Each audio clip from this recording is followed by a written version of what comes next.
रुपाली चाकणकरांना महत्व आलं, अजितदादांच्या राष्ट्रवादीमध्ये महत्व आलं, महिला आयोगाचं अध्यक्ष मिळालं, त्यांना ॲक्च्युली विधान परिषदेची जागा देण्यापर्यंत त्या चर्चा झाल्या होत्या, हे खरं आहे.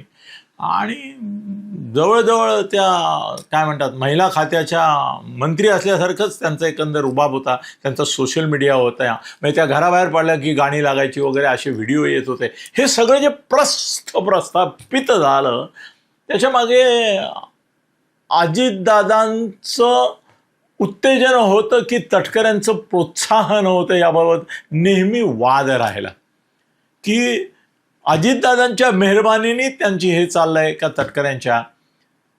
मी आज गौप्यस्फोट करतो की अजितदादांच्या नव्हे, सुनील तटकऱ्यांच्या ते त्यांचे पॅट्रॉन होते, हे खरं.